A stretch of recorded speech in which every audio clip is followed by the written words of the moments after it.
This is the 21st season of Bass Talk Live. BTL is presented by Bass Cat Boats, Strike King Lures, Aftco, Pro Guy Batteries, Spro, Gamakatsu, The Bass Tank, Denali Rods, Beatdown Outdoors, and Sunline.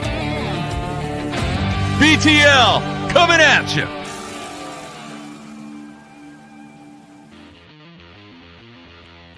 Good morning and welcome to another exciting edition of BTL Bass Talk Live, where we are going to talk about bass fishing. It is Icast week, which is where a lot of companies in the industry debut their new products for the upcoming year. And I'm not going to Icast this year for the first year in probably 12 to 15 years. I may have missed one or two in between there. But anyway, it's in Orlando, Florida. It used to be in Las Vegas, which was a lot more exciting because there was always a few people who didn't show up the next day when it was in Vegas. Then they lost their job and they're like, hey, did you hear about like Jim over at XYZ Bait Company? Oh yeah, he was on a bender at the Excalibur last night, and then he rolls into Icast at like 1 p.m. You knew it was going to be his last Icast. But Orlando's cool. I found a pearl in an oyster at a Orlando oyster bar one time at Icast. That's a true story, Charlie Hartley. I saw the look on your face there. What's up, Charlie? What are you doing in an oyster bar at Icast?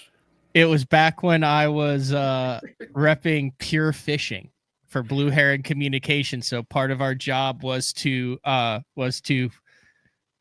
woo the media, so to speak. So we were out with guys from Field and Stream and In Fisherman at the time and all that. So part of that involved going to the oyster bar. First of all, it's an honor to be on Bass Talk Live. Thank you for inviting me. And did you just drink chocolate milk? Because there's a little brown residue on your upper lip there. Oh yeah. No, that's I haven't seen Court in a couple of days, and then I was lazy and hadn't shaved. So okay, I'm going to be dead honest with this. So I'm in a pickle. I need your advice, Charlie. Are you willing to give me your advice here? Absolutely. Right. I'll be honest. So last year, I wouldn't say I was in like a little bit of a slump, but like I needed to catch him in that regional on Champlain. And there's just something about just a dirty, grimy mustache or goatee or something that up there, like when you're kind of in the wilderness up north. So I'm calling it my Smallie Stash. So last year I did it. If you can actually go back, I've got pictures, and I went 4th and 9th. I was top 5 in the Bass Nation Regional, top 10 the Bassmaster Open, back-to-back weeks, right? So this year I'm like, well, I'm going to do the same thing. I got it. All comes down. All the marbles are out.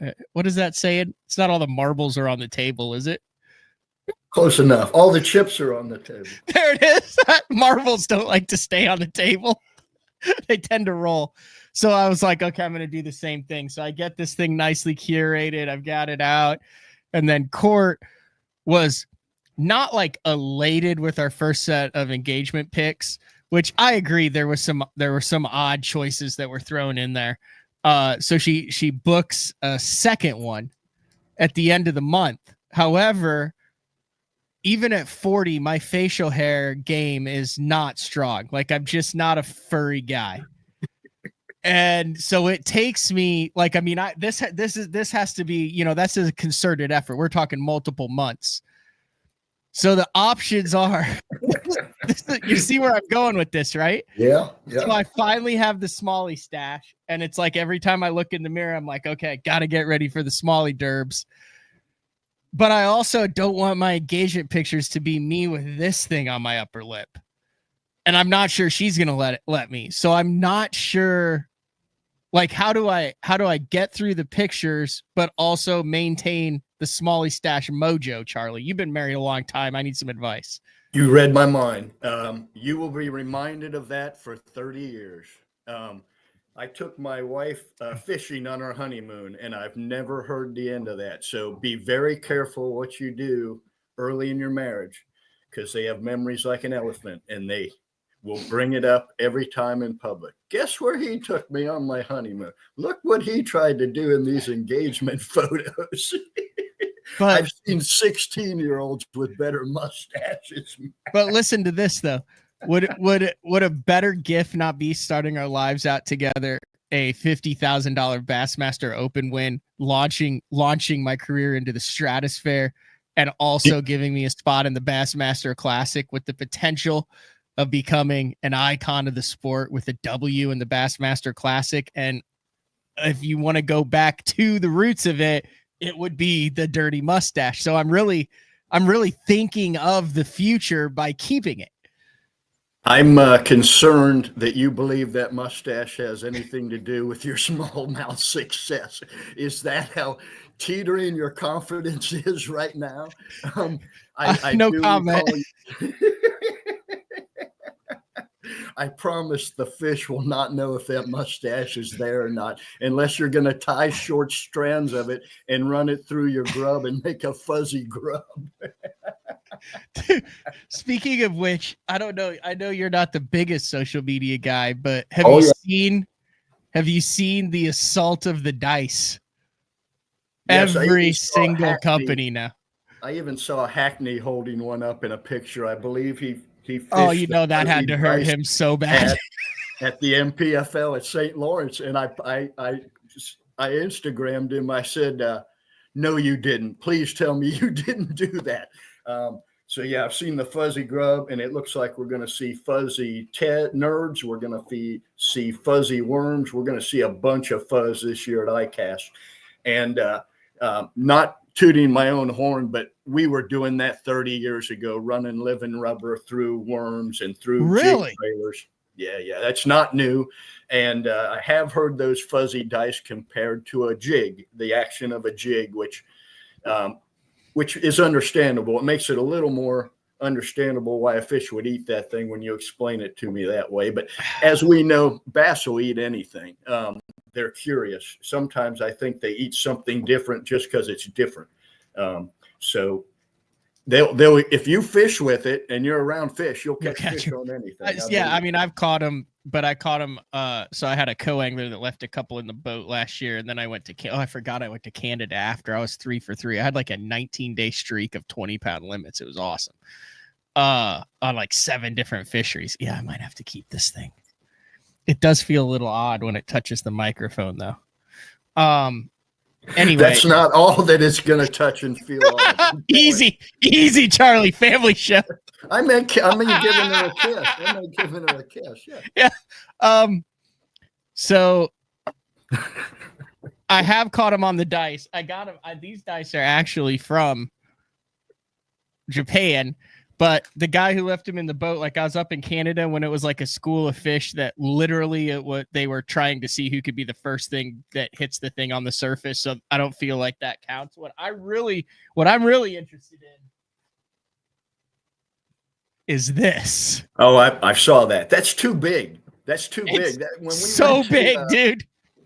When we were at Clark's Hill, that fancy tackle store right at the ramp, it's that big.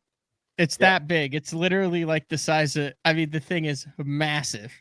You'll need a big hook, a really big hook.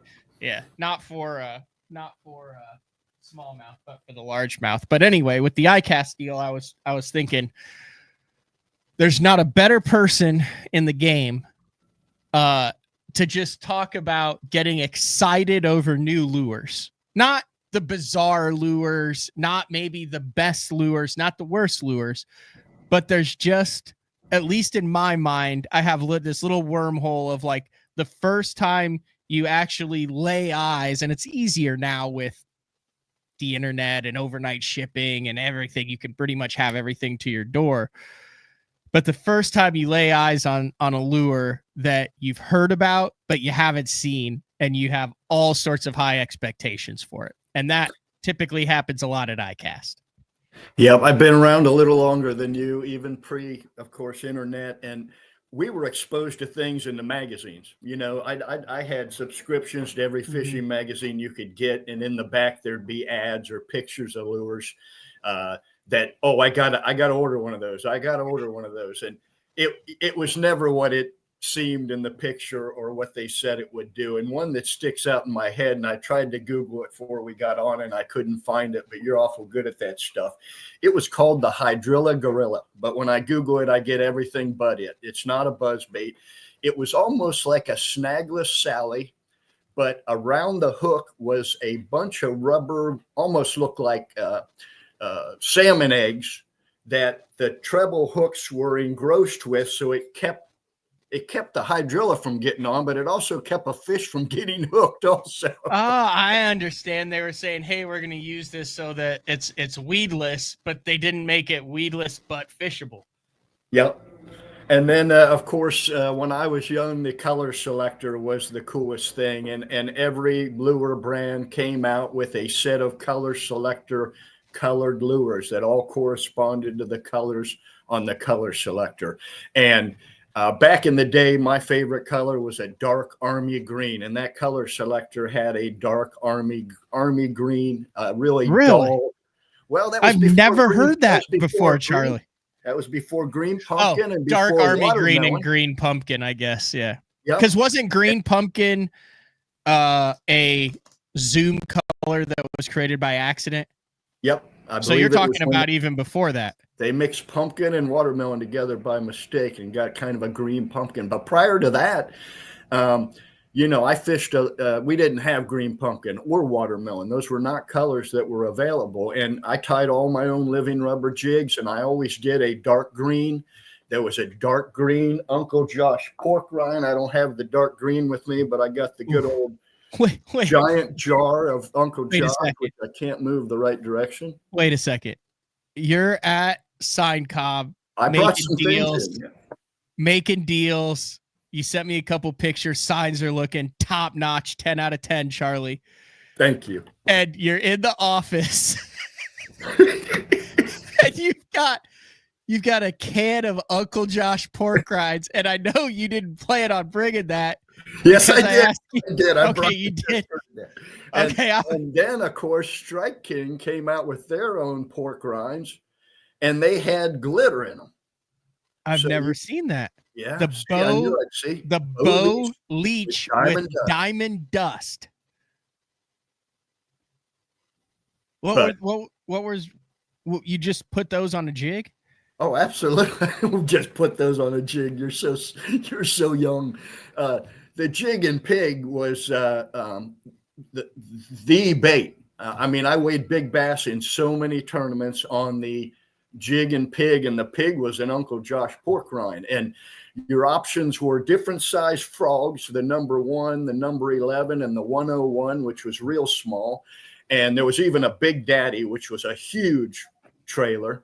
And then my favorites were the spring lizards and the water dogs. They were kind of shaped like a little skin diver. They had 2 arms and 2 legs, and they made the best jig trailer ever. My personal big bass in 1111 at Santee Cooper was on one of my hand-tied black and green jigs with a Uncle Josh spring lizard pup behind it. And it made the most beautiful glob when you flipped it. It was a huge profile.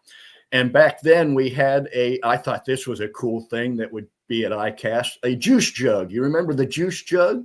It looked Never heard of them, Charlie. Oh gosh, you got to look that up. It looked like a spittoon, and it sat on the front deck. The bottom was weighted, and you filled it up with fish formula. And every 3 flips, you dipped your jig in it so that it had fresh scent on it and glitter.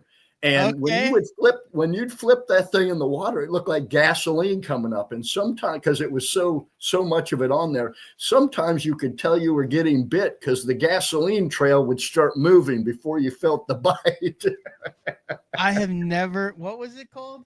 The juice jug, the Uncle Josh juice jug. It even had the top was concaved in like a toilet so that it didn't splash out when you ran down the lake. And we would mix up all kinds of concoctions in there, not just fish formula. We'd mix all kinds of things in there, trying to create our own scents. And the same thing with the pork rind. We used to soak pork rinds and marinate them in some of the nastiest stuff. And, if pork rinds are not kept in the brine that they're shipped to you in, they will go rancid. And sometimes we'd mix the wrong stuff in there, and you'd get in that jar a year later, and you'd have to run out of the house. I mean, it would go bad. Chuck Smith says, if I come home covered in glitter, I'm in deep crap. Well, that used to be one of the, especially if you then try to tell her that diamond dust is the one that gave it to you. I can relate to that. Yes, sir. But, I have never heard of that. You have mentioned 3 or 4 things that that I cannot find on the internet either. That's a shame, because I think I could find my juice jug if I'd have had more time. Was this a thing that all the guys had like mounted onto their front deck? So like you'd flip, dip, flip, dip. And instead of taking it and applying it, Uncle Josh was like, well, what if we just had it to where you could just dunk and go? Yeah. And it may have been made by Fish Formula, the company that made the fluid you filled it with, so that you'd use more fish formula, because you'd almost pour a whole bottle in there and you'd go through a bottle a day. But back then I swore by scent. I swore that gave me an advantage. And I weighed big bass in so many local tournaments every year on a jig and pig. And I mean the real pig. The problem with pork rind is it would flip over the hook and it cover your hook point, and your hook couldn't come through it. It was so tough. And that's why Zoom came out with the plastic pork rind. And at first I was not convinced in the plastic pork rind. If it wasn't real pork, it didn't have the action. There was something about that action of real meat or leather. Yep. There was something about the buoyancy of it. But you would lose some fish. And what we would do is we'd run a piece of plastic up our hook shank first to try to keep that pork down on the bend of the hook so it wouldn't slide up. But the neat thing about the Zoom pork chunks were the colors. You know, you couldn't produce colors in the pork rinds that Zoom could. And I tell you a cool story about that Zoom pork chunk. They were having troubles with the legs getting bit off or falling off. And they were about to modify the mold, and Mickey Bruce, if you can recall that name, a bass pro that was very successful. He was friends and lived near the Zoom plant. And he told him to take that mold and just cut 2 45 gussets in that mold where the legs met. And that's still on those pork chunks now. And that's what kept those legs attached. And they didn't have to get rid of the mold or change the whole molding for it. So it's amazing how little things like that change it. But then I really got hooked on the Zoom pork chunk. What is their big one called? There's Mickey Bruce. He won the first $100,000 super bass tournament on Lake Lanier. And I had the honor of rooming with him for years and fishing with him. We used to rent houses together. He was a heck of a fisherman, not much of a people person, but a heck of a fisherman. All right, back to Zoom. Yeah, back to Zoom. Yep. But yeah, that's my pork chunk. But let's talk about some other cool things. While we're doing that, LP Bass wants to know if you had the Hook Honer electric hook shark. Absolutely, and it did a terrible job on your hook. I've never heard of that either. It spun around in a circle, battery operated, and you would wear the points right off your hooks because it was like putting it in a pencil sharpener for way too long. Really? Yeah. That's funny. I've never heard of that. Yeah, no, you're going to have troubles bringing up anything that I'm not familiar with. I've been around a long time, and Ohio has an unbelievable history in bass fishing and lure designing. You'd be surprised how many lure manufacturers originated from Ohio. You know, Fred Arbogast, cream worms, a bunch of them. CCRR said that Zoom, was that called the Big Salty Chunk? Yep, Big Salty Chunk. And the color was flippin' blue. That color was amazing. I asked Denny Brower or any of them. There was a lot of money won on that big chunk in flippin' blue. It's kind of a bright, reflex, translucent blue. Yeah. Holy cow. I also think I've got a color selector up there somewhere. Would you compare? I still got one. And, would you compare the color selector, which interestingly, both Dr. Lauren Hill productions, the color selector and the Hydrowave, which early iterations where the hills were involved, it was called Biosonics before they sold it. Involved a box with stuff that leaked out in it. I think he used to promote a pH thing also. You'd lower down and check the acidity of the water. He was way ahead of his time and very scientific. And Kenyon, had that knowledge from him when he was a little kid. But that guy put a bunch of stuff out there. His dad was really well known for stuff like that. I think he was a professor in fisheries at OU, I think. Yeah. But I would compare the Color Selector, like I would just imagine, I wasn't around when the Color Selector first came out, to the Hydrowave, to where there was like a mixture of FOMO, a mixture of science, a mixture of what can it hurt. And I just like there's some people that probably still swear by the Color Selector. I still know a couple guys who swear by the Hydrowave, but it used to be you couldn't fish for 5 years without having a Hydrowave on. I'm sure it would be like the same thing back in the day. You wouldn't go fishing without dropping the old Selector down there to see what color you needed to have on your worm. That's right. And Matt, I mean, I'm old enough. We didn't have temperature gauges on our electronics. We used to drop a temperature deal down an actual little glass tube. I'll tell you a better one. Sears and Roebuck used to have a thing that looked like you were a plastic tube with a light in it, and it was on an electrical cord, and you could open it up and put fish food in it or a minnow, and it lit up, and you lowered it down to attract fish under you. It lit up, dispersed fish food, and it had a minnow swimming around in it. So you just, whenever you stopped at a spot, you lowered it down there, kind of chummed the hole with it. I mean, I guess they kind of do that. I'm obsessed with watching pike. I watch a lot of ice fishing. I'll just say that this way, even though I don't ever do it. I've done it like 3 times.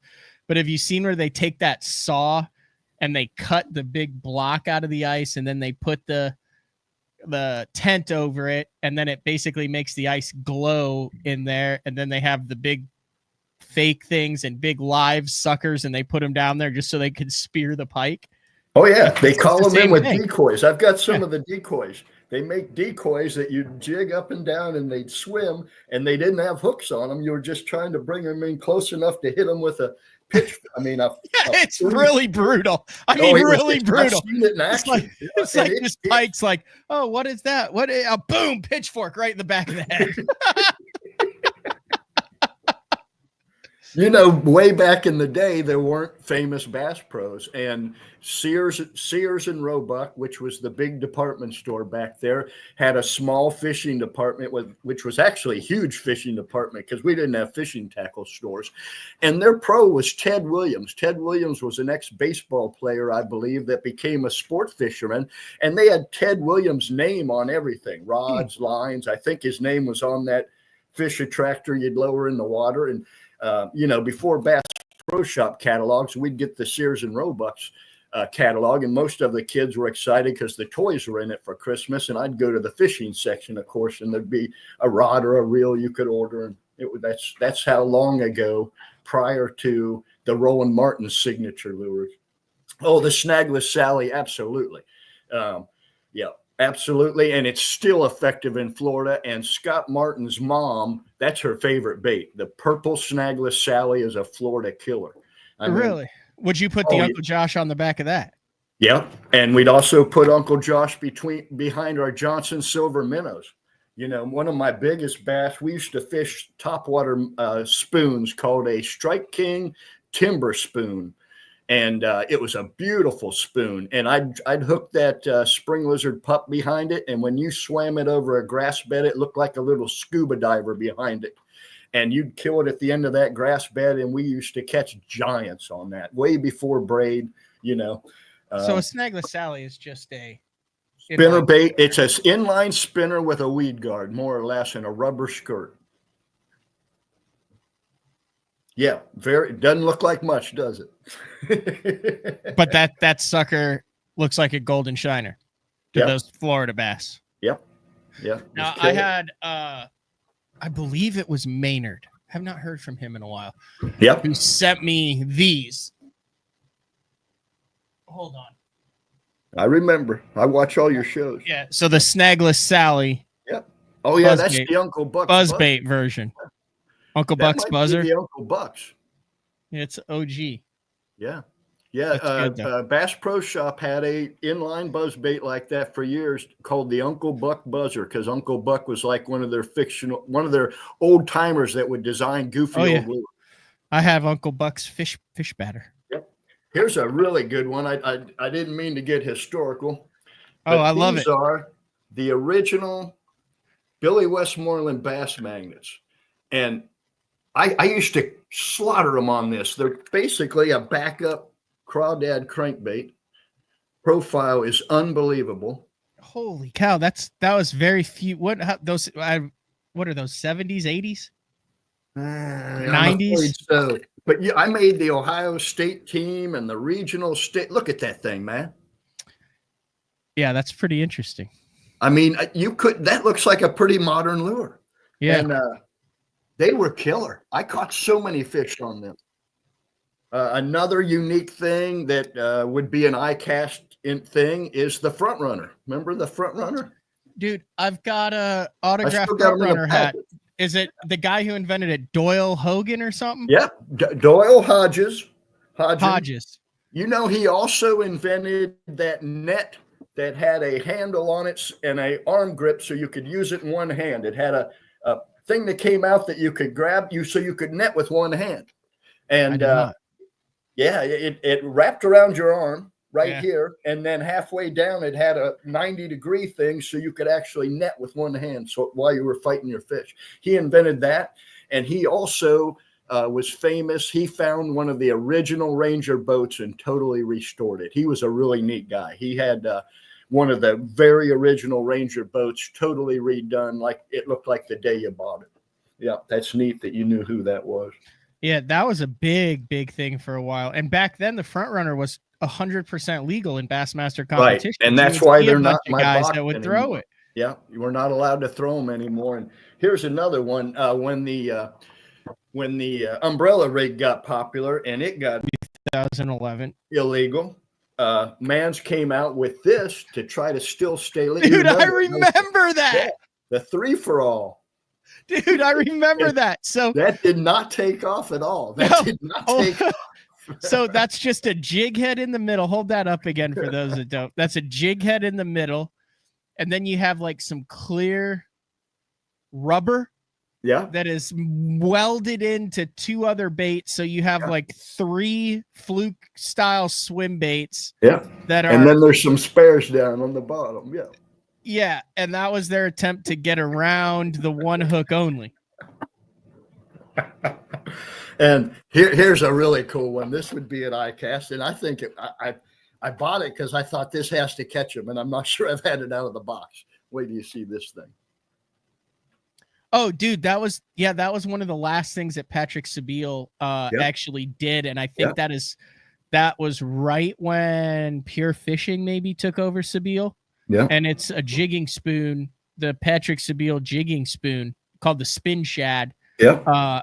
That front half of it, you could modify that, Charlie. You can take the that big floppy blade off the back and put a small Colorado blade on and modify it to where it is one of the best rip baits like that on the market. Yeah. I have several in my box right now.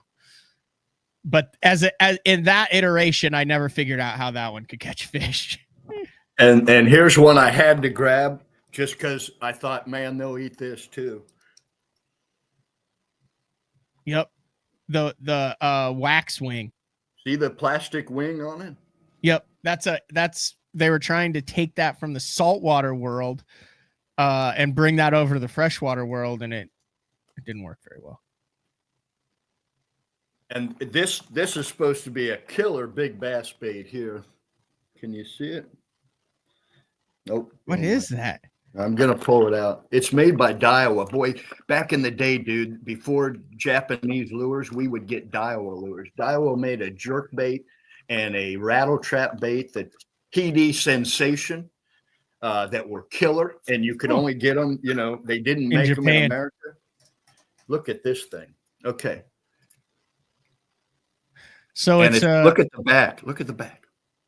Oh, that's a buzzbait blade. Out of the box, dude. And it kind of runs on its side. Don't hook yourself on TV. Watch me, I will. How did that even get like that? Now it won't come out of there. But it's triple jointed. Has a bill. I can't ever get in front of the camera. Yeah, perfect. Yeah, it's just like backing up a trailer.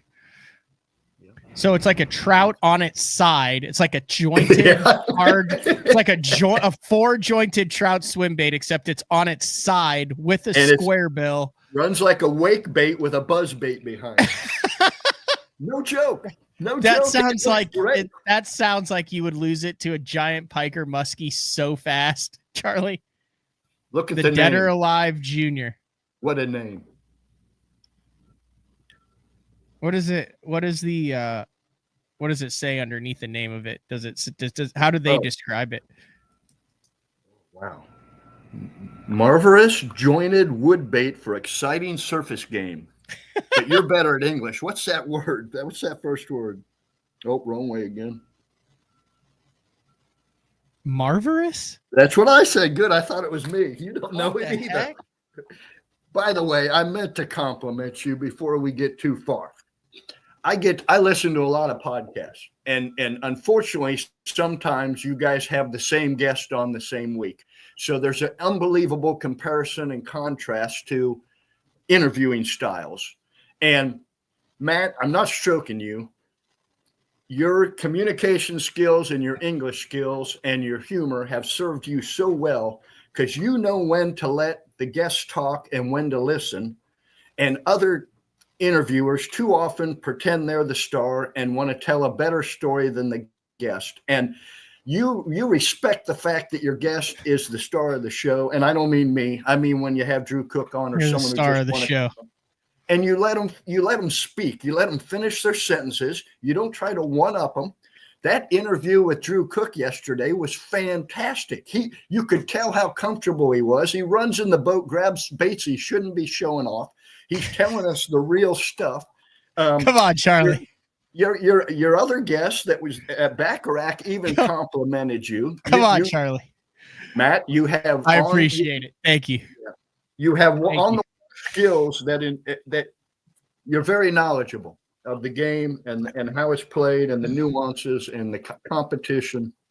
And you do a great job. Bass Talk Live is my favorite podcast. I just hate it that you travel so much.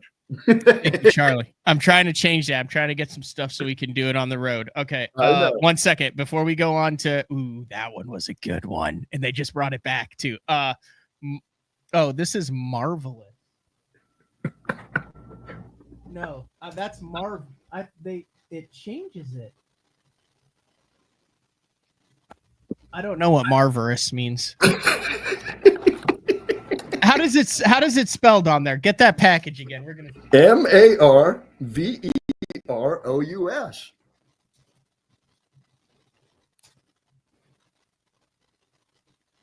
I wonder if it means on its side. I wonder if it means like on its side or lumbering or something. There is no word. I'm not kidding. Like, I believe you. I think you think that's just an ill-fated attempt at marvelous. You pointed it out. I'd never read that. Huh. All right, what else you got? You had the King Shad there. Yeah, and this was Kevin Van Dam gave me this one the first time we went to California. It was amazing. When we went to California the first time, way back, Kevin flew in late. His boat and truck were already there, of course, and he ended up being at a cabin, 2 cabins down, and I'm hanging on the gunnel of his boat, driving him crazy, watching everything. And he just starts throwing baits out. He goes, Hartley, I'm going to throw these out if you don't want them. I mean, handfuls of bait. And like prototype before the thunder cricket, before the pure poison, no skirts on them, different colors, just bags of them. And I go, Kevin, I'm not here to take your baits. He goes, I'm gonna put them in the trash. So, you know, all right, Kevin, all right. Okay. But he gave me one of the baits I got was this, and a Is that couple the of the guys wake there that version were or in the the know. diving version? Yeah. Is When that the a couple wake of or the guys there that diving? were That's the were diving. in the know, they said, Hartley, that's a good bait. He gave you something really worth having it. And this thing makes an incredible noise. And it's probably it's kind of like a wake bait, but with a bill. Or not a wake bait. It's almost like what's the big Swim bait? glide baits, the big glide baits, but it's a little glide bait with a bill. But it's called the King Shad, and for a long time, I remember when those came out. It's one of the few baits that works with an all plastic joint.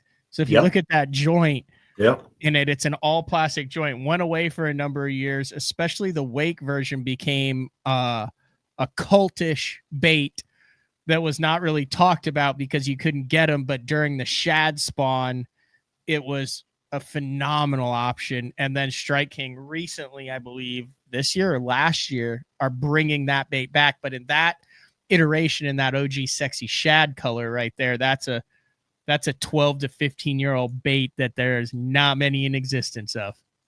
It makes a unique clicking noise when it's being fished. It clicks in the water. It really does. As well, also one of the few that you could actually, when you got it right, you could reel it at a decent pace without it blowing out. Any of the other bigger ones, for some reason, I think because the body and mass is so much bigger than the blade, they'd roll out and spin out. That one wouldn't. Do you need a break, or can you want to go on something else? Keep going. Do you remember the Begley Small Fry series? The most realistic Begley baits I've ever seen. They had a bluegill, a crappie, a shad, a bass.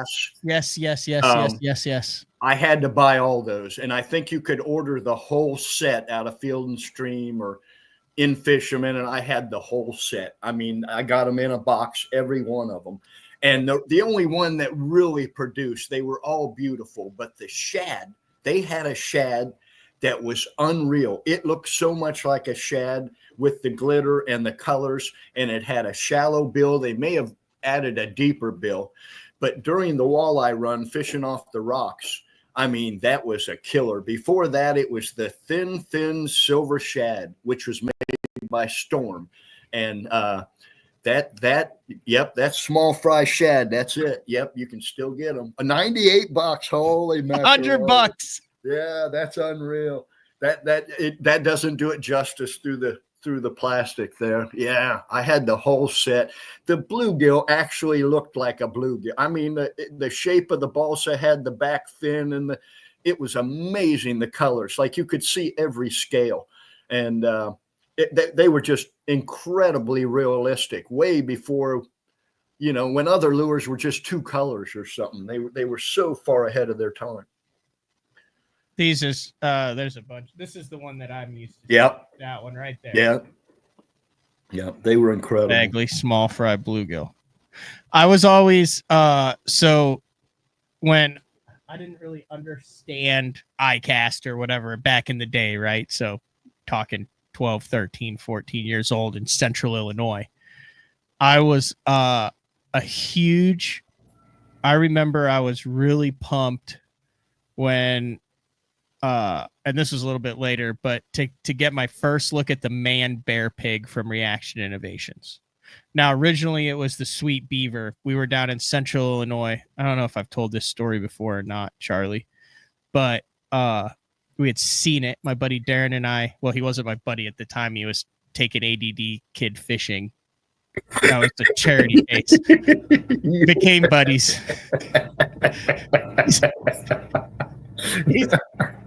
He's like mid 50s, right? So he's got a few years on me. So you know how it is. Now we're like friends, but at the time, like, I mean, I was probably like going fishing with a golden retriever.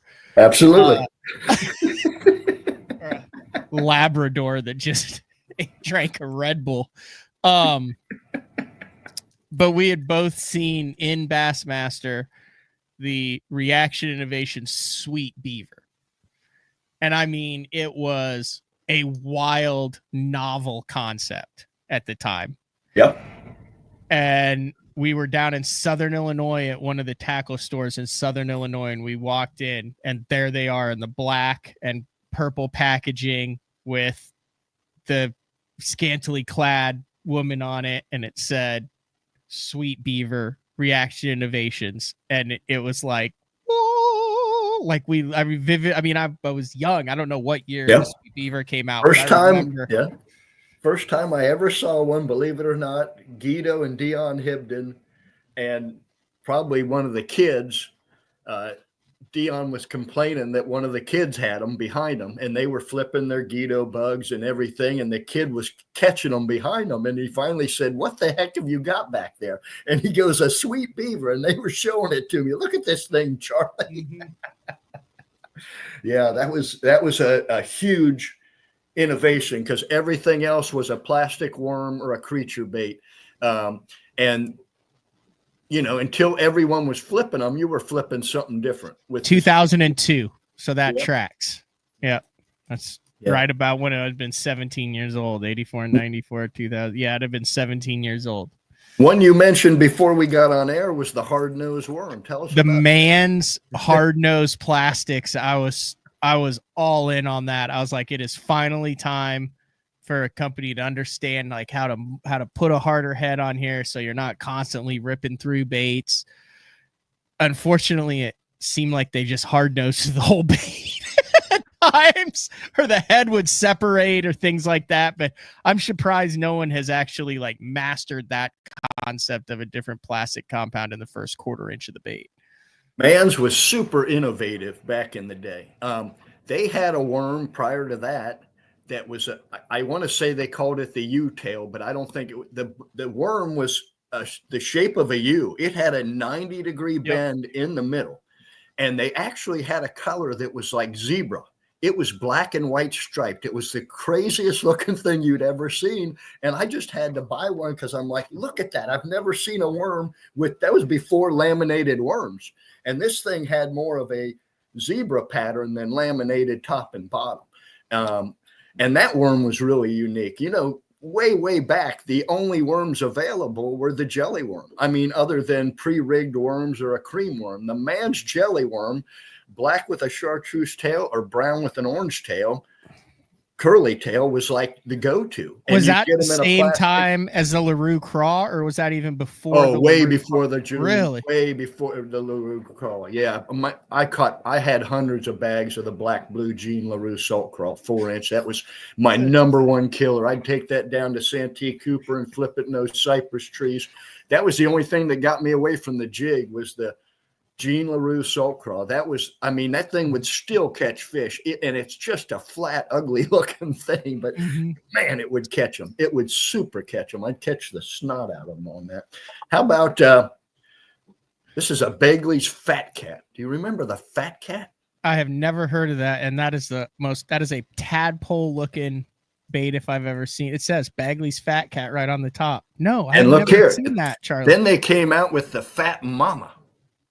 I've not heard of that entire series. Oh yeah, that was a killer. It almost reminds me of those Zoom crankbaits that Ed Hand carved, just because the WECs. They're so bulbous. They would fight their way to the surface. They wanted to float like a bobber. Do you remember the Madman Mooneyham craws? That would probably be the first bait that that we looked at, had some hype around it in Central Illinois, and it was an ultra real. It was remember the ultra realistic craw that Yum has. Yep. Like it's got the hollow body and the chamber and the tooth. That's it. That's the Madman Mooneyham craw, and it came out in the early 2000s. And these are the key features: hollow bodied tube, which was, Denny Brower kind of brought that tube in 1998 when he won on High Rock. So this is just a couple years later. So flipping a tube was the craze then, and there weren't that many tubes on the market that were 4 inches that you could put, an EWG hook in. And then, Shaw Grigsby came out with was that the Eagle Claw tube? Oh yeah, I've got a bunch of them with the little snap on the front. Oh yeah, that's what Guido and Dion fished. That's what they all fished with. Really? I Oh, would yeah, take yeah. the clip off of that and put it on a 5/0 straight shank and then fish my 10-inch worms with just that clip. Because that clip was awesome. First time I ever sight fished, I drew out with Dion Hibden when I'll bet he was 18 and I was about 20. And he had his dad's boat. We were in a Bassmasters at Santee Cooper, and he caught every one of his bedfish with that hook in his brand new tricolored tube. He had a tricolored tube. It was beautiful. I still have a big box of them that his kid made up for me. And then we're talking about soft plastics. Do you remember Riverside made a lizard and a craw that had oversized pinchers, and the lizard had feet. The lizard had toes on the feet. Yes. It was so realistic. Yes, I 100% remember that. Let me show you real quick, just so people know what we're talking about there. There is the Madman. Yeah. Okay, I have seen like that package. Yep, I've seen that package. And yep. they're just, I mean, they're just, that's what they were.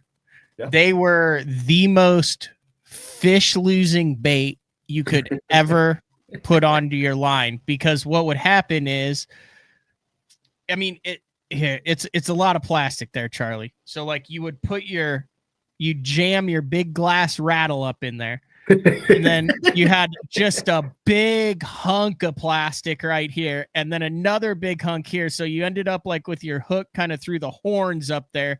You had absolutely zero gap for penetration. Yep. You had no way to hook them.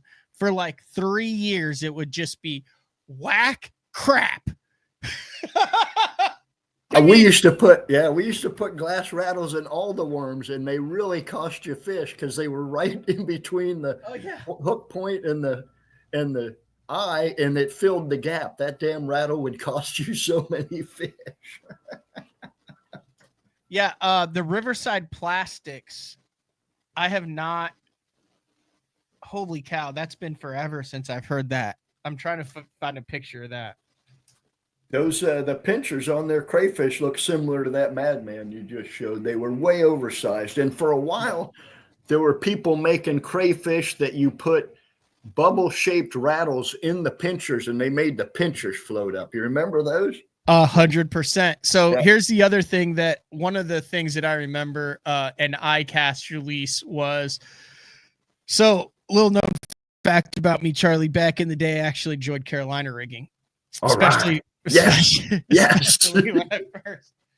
And do you remember the foam bullet weights? Oh yeah, you would peg above your plastic, and it would make your entire. Oh yeah. Did you ever use those? Did they ever work? I never used them. But I own some. I think I got some in a variety pack of something, or I ordered something, and I own some, but I never fished with them. So you know what I'm talking about then. Yeah. And some of the magazines, I got some of my first Western weenie worms. They weren't real Westies, but some of those first weenie translucent worms, and they'd even have like a spider jig out of rubber that you put between your worm and the slip sinker. And they look terrible. I mean, but they didn't have the ability to make plastic molds like we do now. But I can remember ordering a big assortment kit of that out of the back of a magazine, and I never used any of it, but it was so neat when I got it. I got one more for you, and this is probably the most recent one, but it kind of came about at a time perfect. It was like social media was coming up. Icast was still massive. So like you could use the social media, but then you still couldn't see it until Icast.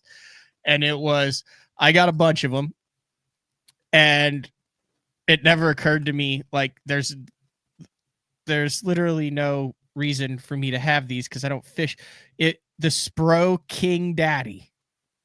The King Daddy frog. Oh, I had visions of grandeur of chucking this squirrel-sized, tennis shoe-sized frog up in the mats and just watching 8-pounders wallow out of Lake. You know what I mean? And then I actually got it, and I was like, okay, well, this is what is that? That's an old frog there. What frog is that? I wish I could tell you. Hold that up. Someone will know what frog that is. It's got two little twin tails coming out of the bottom. Do you throw that frog, Charlie? I have. Oh, you it's know a who single probably hook. who probably gave that to me 20 years ago? Fred Robanis. Really? Because he was experimenting with all different kinds of frogs. He I gave do. me He one, had the fur bit and all the that. Furby. He gave me Furbies that had a little spinner behind them. Yeah, I think he gave me that. I wouldn't be surprised if he didn't give me that. So I'm looking for it. I've got it somewhere around here. Has anyone ever approached you about a remake, reintroduction of the torpedo? No, but I've dreamt of it. I always wanted to make one with a titanium prop so it would hold its shape and not bend and not need tuned, because I'm constantly tuning that prop on them. And I always thought if I got the chance to make one and I've even experimented with painting the props different colors, black, chartreuse, and accent colors on the prop itself. I've done that before. But no one's, I've never reached the height of success that anyone ever wanted a Charlie Hartley signature. Oh, that's not true. Is there? Oh no, that's true. Is there anybody else that you know of who relies on that bait still in game time situations? I've had more than one person in the know say you've caught more fish on a baby torpedo than any human being on the planet, only because no one else fishes it as much as I do. And I mean, you showed off pictures last time I was on. It works. I mean, it's not just a gimmick. It is a fish catching machine. And it's probably my favorite way to catch a bass. It's an explosive bite, but you really talk them into eating it. I mean, you're working that bait, not just reeling it like a buzz bait. I feel like you have really pissed that fish off enough to make it bite. My wife used to say they don't like it farting over their head. It's like you get right over top of them and fart like, ha ha, bet you won't do nothing about that. Just hotboxing them. What else you got there, Charlie? Oh, nothing that's that unique, but I remember when that was brand new. Yep, the Magic Swimmer Kenyon Hill one kind of blew that out of the water in 2008 on Clark's Hill on blueback herring schooling fish, and then that bait became impossible to get. That's the Sabile Magic Swimmer. And then how about a glow-in-the-dark chug bug? I have never seen the glow-in-the-dark version, Charlie. Again. I got you again. I didn't even know they made that. Oh, don't open that. That's a valuable bait right there. I've got a couple open. They've been used. I know Jim Morton, Oklahoma legend, worked with that and stuff, passed away recently here. Guck had a great post about him. But, oh, my gosh.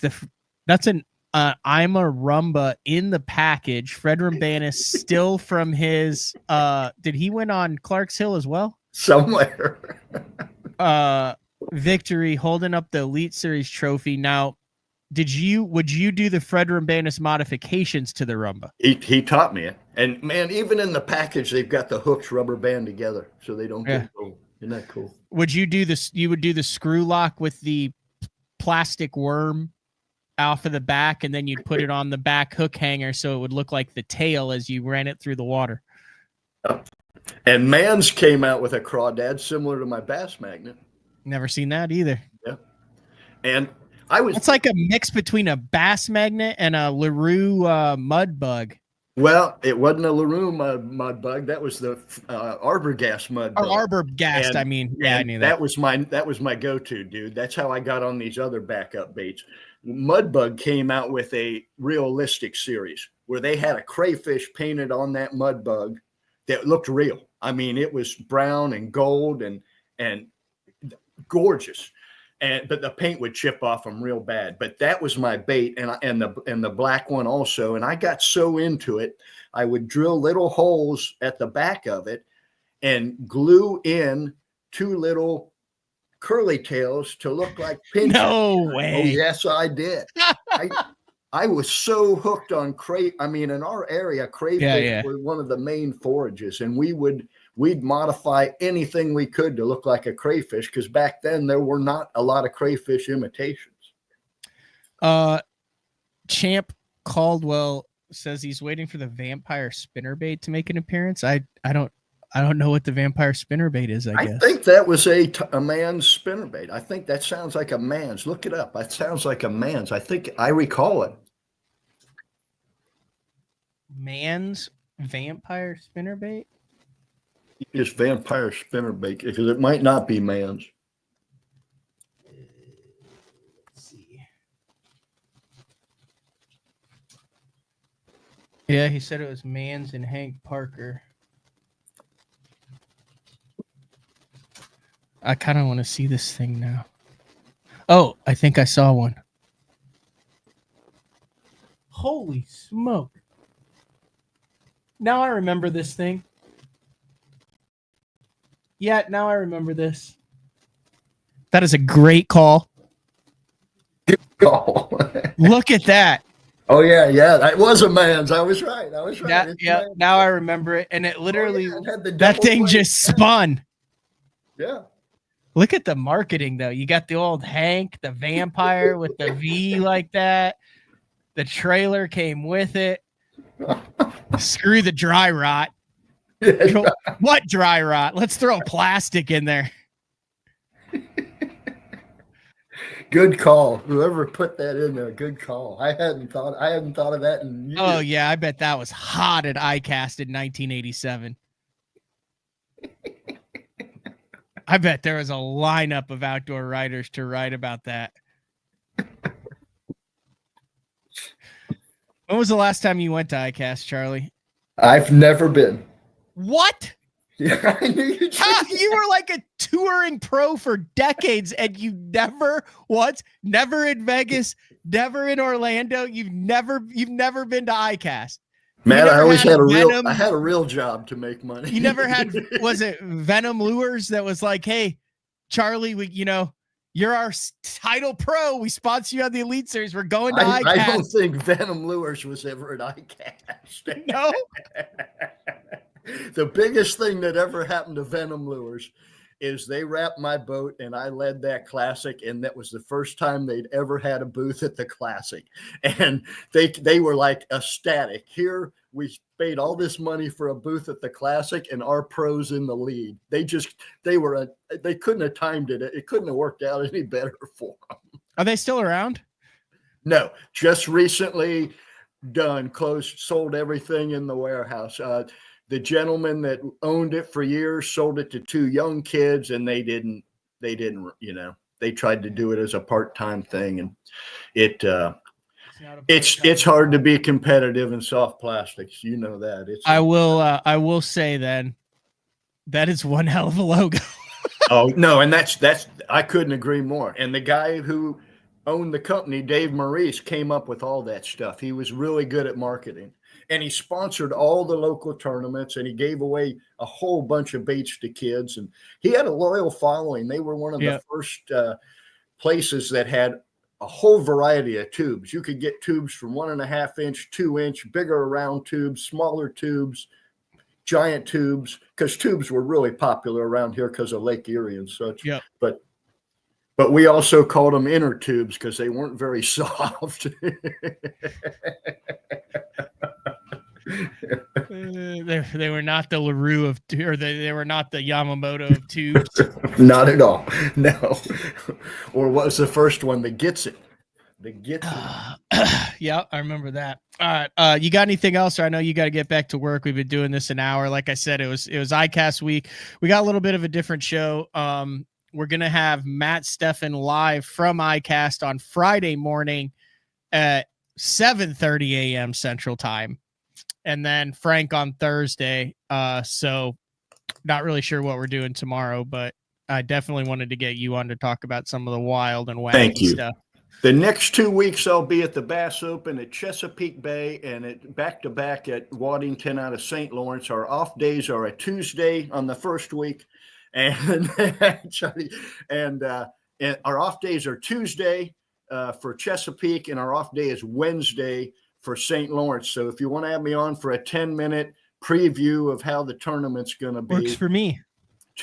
next Tuesday, and then the Wednesday after that. I'm so excited to go to Waddington. The place I stay there is, I'm not going to mention the name because I don't want it to ever have any other bass fishermen at it. But the place I stay there is not only great facility, good boat parking. You look out on the river, and it's got a 5-star restaurant with a piano bar and a back deck that you can still do. It's nice to come in off a day off the river and sit there and listen to the grand piano, and the food is unbelievable. I've done that once, Charlie, where I went and was catching them during the day. It was one of those, I was there where it was like 19 hours of sunlight, right? Right. And I'm driving down the river, and it never even, I was so excited to get out there. I've got like 2 Red Bulls and 3 cans of dip. That's all that's in the boat. And I get to the point where I'm like, I'm really enjoying the day. I was by myself, but I could really use something to eat. And I pulled over on one of those restaurants that were right along the river. And I got there in between kind of lunch and dinner. So that 4:30-ish time. And I sat there and I had a cold one, and I had some fried yellow perch. And then I got back in my boat and caught another 4-pounder. And I was like, my God, it literally cannot get any better than this. Being like a king. I got to tell a funny story about that restaurant.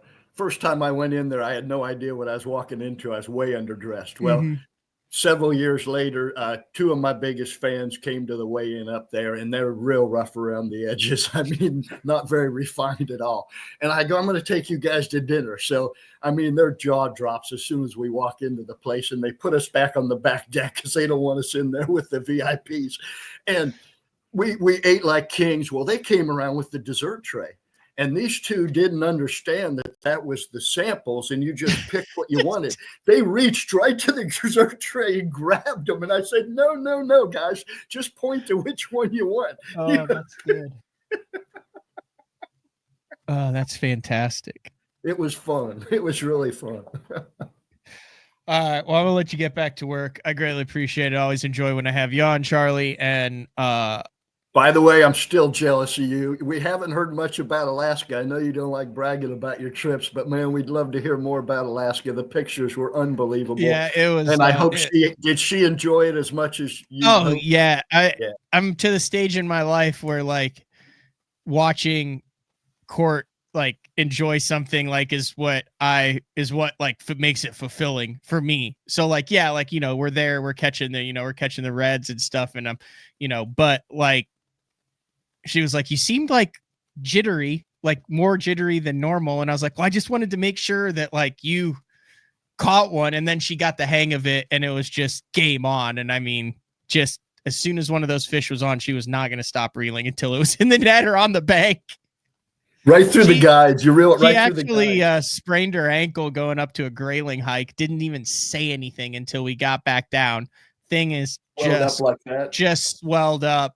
Ended up getting a compression sleeve, and she's never complained about it, refused to do it. We ended up getting her in waders down there, king salmon fishing at midnight on the summer solstice, all sorts of good stuff. So that's a keeper. I've got to be a boat captain several times recently, and those kids go out of their way to thank me or offer me gas money. And my favorite line anymore is, "No, thank you. Some old fart took me fishing back in the day." Just like you said, a hyperactive kid. Can you imagine taking me fishing as a kid? No, I can't. Thank God those guys would do that, because I was out of control. I can't. No, fortunately, we've had the opportunity to share a boat a couple times, and it's always been it's always been a good time. Let's do it again. Sounds good. Catch him up the next couple weeks, Charlie. Thank you. Have a great life, Matt. I'll see you soon. Thanks. That's the one and only Charlie Hartley. We'll take a break, and then when we come back, we'll wrap up the show and talk about what we have going on for the rest of the week. BTL on a Tuesday with Charlie Hartley. We'll be back right after this on an Icast week. The new Puma STS has been redesigned from the ground up. With the angler, design, function, and performance in mind, nothing on this new offering was compromised, and the only thing carried over from the previous version is the name. Based on the Soft Touch series hull that started with the flagship Jaguar, this new model is nimble and performs incredibly well at all speeds with either a 250 or 300 horsepower engine. Featuring a new 96-inch wide-body footprint, this hull measures out at 20 foot 7 inches in length. Industry-leading design coupled with tournament-winning performance. The Puma STS from Basscat. Feel the rush.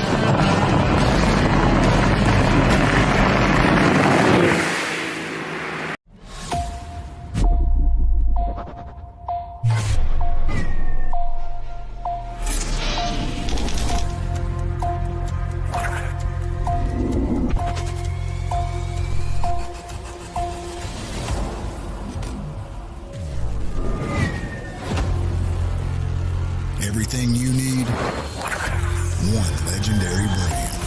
Top 100, Strike King.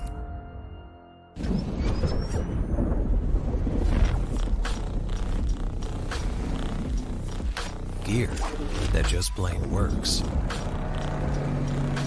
Cast after cast after cast.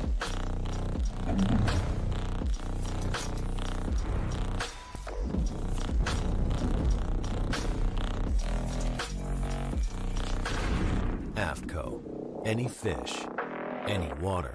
As a professional angler, there's only one thing that connects you to your paycheck. Probably the most crucial part to tournament bass fishing. I use Sunline because they have a line for every application. Shooter, FX2, All Might, super light line, big stuff, big sticks. Sunline has you covered. Sharp as can be. Super strong, super durable. Really good penetration. Thinner and stronger. Catch fish after fish.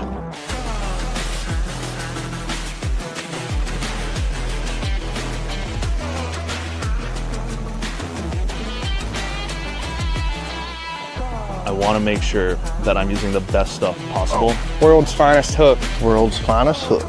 Gamakatsu, world's finest hook.